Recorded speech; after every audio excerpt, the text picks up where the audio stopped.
உன் பிதாக்கள் சுதந்தரித்திருந்த தேசத்தை நீ சுதந்தரிக்கும்படி தேவனாகிய கர்த்தர் அதில் உன்னை சேர்த்து உனக்கு நன்மை செய்து உன் பிதாக்களை பார்க்கலாம் சிறையிருப்பிலிருந்து திருப்பப்பட்டவன முன்னிலைமை பார்க்கலாம் பிதாக்களை பார்க்கலாம் அதிகமாய், அதாவது வாய்ப்பே இல்லை, இனி வாய்ப்பே இல்லை என்கிற நிலையில் இருந்தா கூட கர்த்தரால் வெளியே கொண்டு வர முடியும்.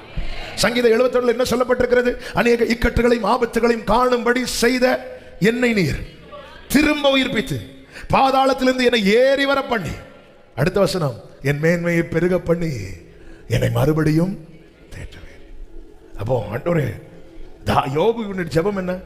அந்த முந்தின சீர் இப்பொழுது இருந்திருந்தால் சிறையிருப்பு மட்டும் மாறட்டும், முந்தின சீரை பார்க்கலாம் நற்சீர் உண்டாக செய்வார். சிறையிருப்பு மாறும்போது பின்னிலைமை மிகவும் ஆசீர்வாதமா இருக்கும். சிறையிருப்பு மாறும்போது ஆமே ஹல்லேலூயா, நஷ்டப்பட்ட